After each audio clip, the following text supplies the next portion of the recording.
One, two, three, fight!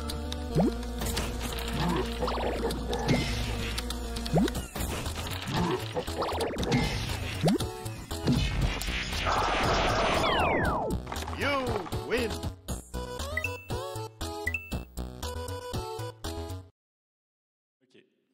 Bonjour à tous et bienvenue à cette présentation sur comment fausser l'interprétation de vos résultats avec des data viz. Moi je m'appelle Romain Sajan, je suis actuellement développeur chez Xebia et dans la vie j'ai une passion, c'est faire des data visualisations. Donc on va rentrer directement dans le vif du sujet puisque la présentation est assez courte. Donc la première type de data viz que vous avez probablement tous fait au moins une fois dans votre vie, c'est faire des tableaux. Alors les tableaux, ça va aussi me permettre de présenter les données que j'ai choisies. Alors initialement, c'était les relevés de pluviométrie dans mon village natal, donc à quelques kilomètres d'ici. Mais bon, un Normand qui vient parler de la pluie en Bretagne, c'était un peu too much. Donc j'ai changé, on va dire que c'est exactement les mêmes données, mais ce coup-ci, ça va être le nombre de fantômes capturés par notre équipe de Ghostbusters. Et ça va être beaucoup mieux comme ça. Donc un tableau, ça sert à quoi? Ça sert quand on veut montrer des valeurs précises. Ce qu'il faut savoir, c'est que l'être humain a une capacité limitée à retenir les informations en mémoire. C'est ce qu'on appelle un empan mnésique, et cet empan, il est de 5. C'est-à-dire que vous ne pouvez pas retenir plus de 5 choses dans votre mémoire en même temps. Donc un numéro de téléphone, ça va. 2 numéros de téléphone, ben là, vous ne pouvez pas. Donc les tableaux, c'est pour montrer des valeurs précises, donc on ne peut pas trop tricher avec. Par contre, on peut embêter les gens, justement, en jouant sur cet empan. Donc la première chose qu'on peut faire, c'est trier notre tableau dans un ordre absolument abominable, qui est l'ordre alphabétique. Donc là, vous voyez, j'ai trié les mois par ordre alphabétique, c'est absolument horrible, puisque c'est super chiant à lire, en fait. Après, bien sûr, quand on veut mieux faire les choses, on peut trier par ordre logique. Donc là, le tableau est trié dans l'ordre logique, qui est l'ordre de succession des mois dans l'année. Et tout de suite, déjà, c'est mieux, puisque les gens vont pouvoir repérer les périodes été, hiver, automne, printemps, et commencer à sortir quelques analyses. Mais le meilleur ordre qu'on puisse donner à un tableau, c'est l'ordre des valeurs. Au lieu de trier par nom, vous triez par valeur. Comme ça, là, on ressort tout de suite de l'information, on va savoir quel est le minimum de pluie, enfin de fantômes capturés dans le mois, ou quel est le maximum, directement, sans avoir trop à se casser la tête. Et on va pouvoir aussi comparer facilement les valeurs minimum et maximum. Donc ça, c'était pour le tableau. Maintenant, on va rentrer dans des data viz, plus data viz, on va dire, avec une première data viz de base qui est le line chart. Le line chart, c'est pour montrer une évolution de données. Donc le cerveau humain va interpréter sur un line chart, c'est l'angle que fait votre courbe entre deux points par rapport à l'horizontale. Donc plus cet angle va être prononcé, plus on va dire que la donnée va augmenter vite ou va diminuer vite. Quand on fait un line chart, généralement, on met sur l'axe des X les causes et sur l'axe des Y les effets. Donc maintenant, comment on peut tricher sur un line chart? Attention, cette image est importante. Donc la première chose qu'on va faire sur notre line chart, c'est on va augmenter l'épaisseur de la ligne. Quand on va augmenter cette épaisseur de la ligne, ça va diminuer justement les angles. Par exemple, hop, je vais prendre ça. Si vous regardez ici ce qui se passe entre juin, juillet, août, vous avez l'impression que la décroissance est constante, en fait, qu'on suit la même pente tout du long, juste parce que la ligne est augmentée. Alors qu'en réalité, c'est pas du tout vrai. Une autre chose qu'on peut faire aussi sur un line chart, c'est rajouter une catégorie totale à la fin. Et là, magiquement, vous voyez que nos données augmentent. En plus, rajouter le total à la fin, ça a le bon goût d'écraser toutes les données qu'il y a avant, là, qui sont là. Et comme ça, les gens ont du mal à saisir quelle est vraiment l'évolution au fil des mois. Alors si à l'inverse, vous ne voulez pas monter une augmentation, puisque ce que vous voulez montrer, c'est plutôt que vous êtes en décroissance, que ce que vous avez fait, c'est diminuer, ben, tout simplement, la dernière catégorie que vous avez, eh ben, vous mettez des données incomplètes.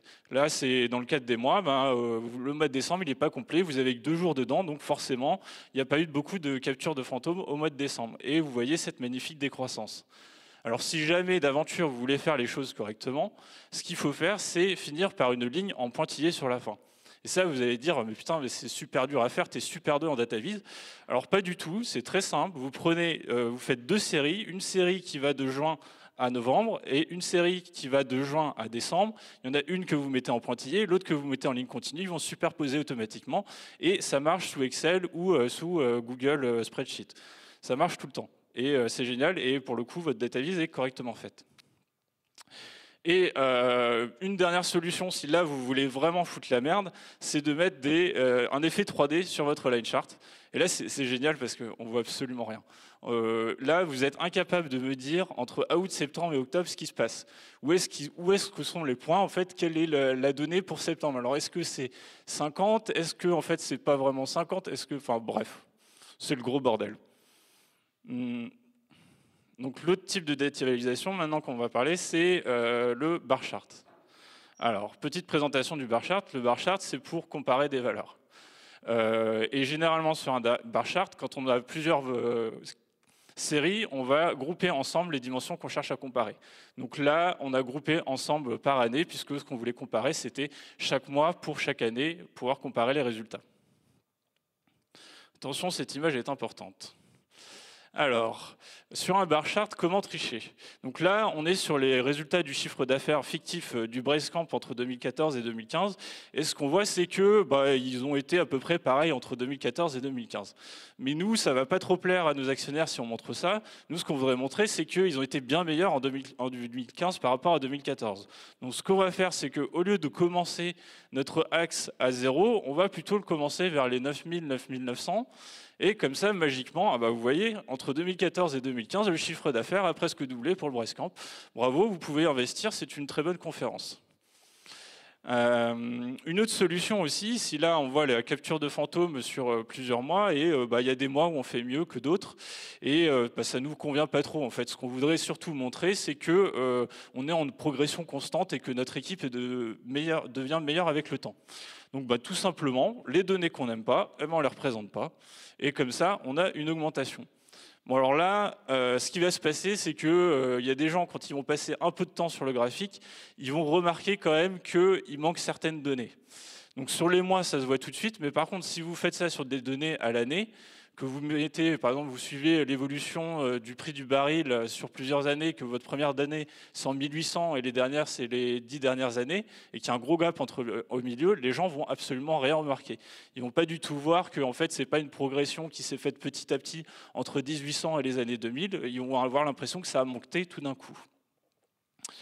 Donc si vous voulez bien faire les choses, vous pouvez respecter l'ordre, donc réintroduire des valeurs vides pour les mois manquants. Alors le problème de ça, c'est qu'on va pouvoir se dire, mais en fait, en juin, juillet et en avril, on n'a pas de données. En fait, c'était 0, c'est juste ça. Et donc les gens vont avoir des soucis d'interprétation sur ça. Ils vont dire, c'est 0 ou il n'y a pas de données.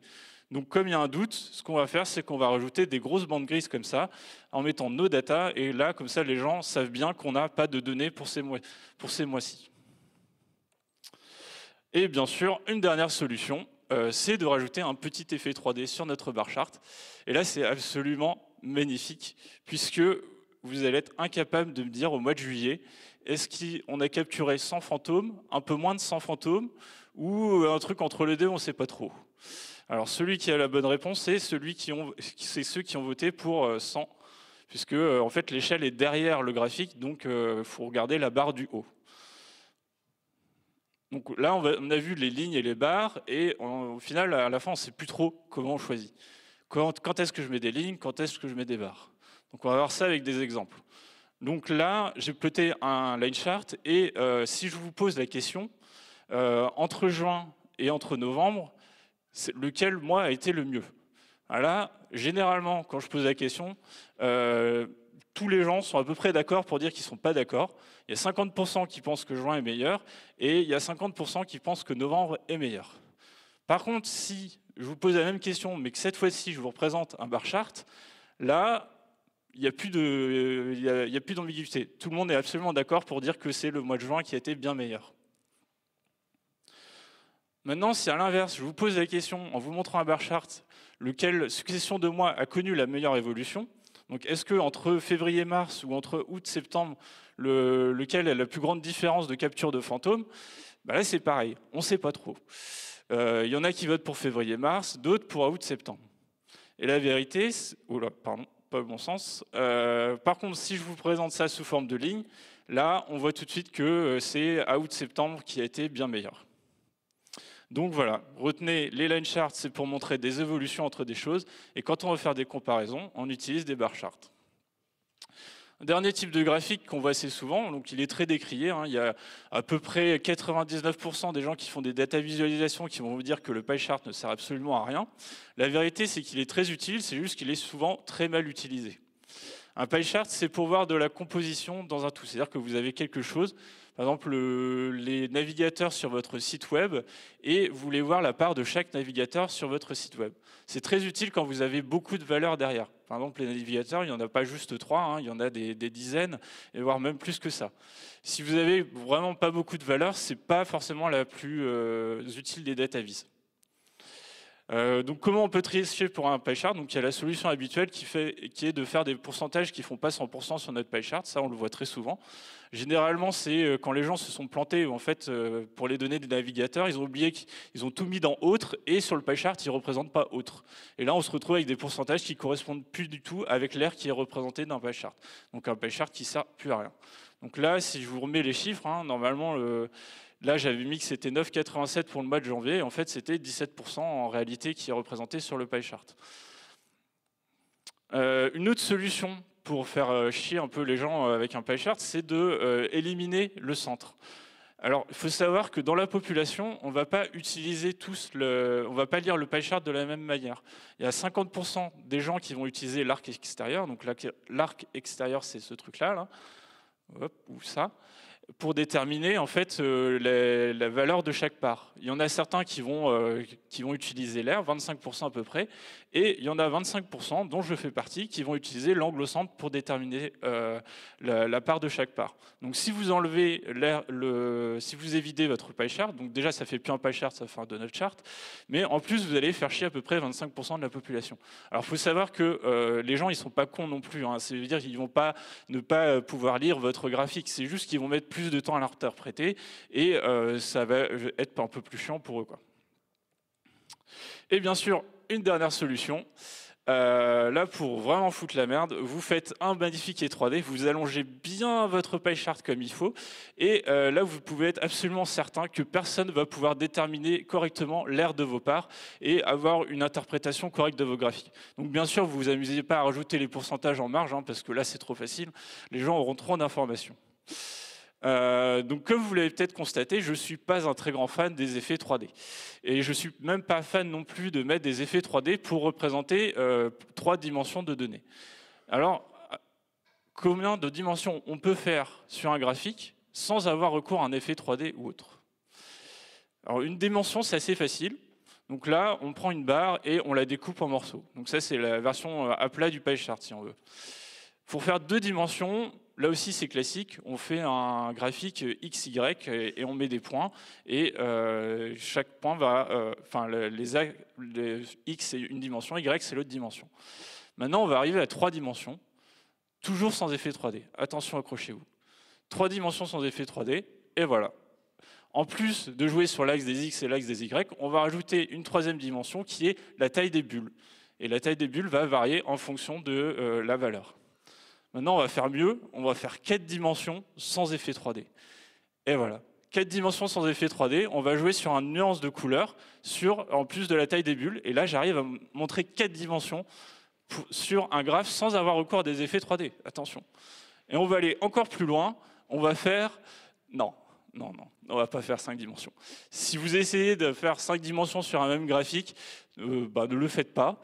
Faites plutôt 2 graphiques, 3 graphiques ou 4 graphiques si vous voulez, mais n'allez pas au-delà de 4. Un autre problème souvent qu'on a en DataVis, c'est les couleurs. Alors moi, la couleur, mon seul objectif dans ma vie, c'est de ne pas m'en soucier en fait. J'ai qu'une seule envie, c'est que quelqu'un me dise tiens, utilise ces couleurs-là. Pourquoi c'est un gros problème la couleur? Parce que déjà, il faut savoir que dans la population, il y a 8% des hommes qui sont daltoniens. C'est-à-dire qu'ils ne vont pas pouvoir discriminer de couleurs. Donc généralement, c'est le rouge du vert. Mais il y a d'autres formes de daltonisme. Alors 8%, c'est-à-dire que dans cette salle-là, il doit y en avoir un qui se cache quelque part. Ah ouais, salut, j'ai gagné. Par contre, 8% des hommes, mais malheureusement, ou heureusement, 0,5% des femmes. Un autre truc sur la couleur, c'est qu'il y a des conventions qui existent et qu'il est bon de respecter. Par exemple, le gris, ça veut dire pas de données. Ça, c'est le dernier résultat des élections présidentielles en France. Et on voit qu'il y a juste le PACA qui a voté. Et tous les autres, personne n'a voté. Non, en fait, ils ont pas. C'est juste qu'ils ont voté pour Emmanuel Macron et la personne a eu la bonne idée de mettre Emmanuel Macron en gris. C'était un très bon choix, hein, pourquoi pas. Il aurait mieux fait de choisir un violet ou un jaune, ça aurait été beaucoup mieux. Et en jouant sur la couleur, ce qui est bien aussi de faire, c'est de respecter les conventions qui existent. Par exemple, là, j'ai représenté les fruits et légumes et j'ai choisi une palette de couleurs complètement aléatoire. J'ai mis les pommes en bleu, les oranges en rouge, pourquoi pas, et les bananes en vert. La bonne idée, c'était plutôt d'utiliser des couleurs qui vont représenter les fruits, par exemple de mettre les oranges en orange, les pommes en rouge, les bananes en jaune et les pêches en pêche. Voilà, merci pour votre attention et faites de votre pire.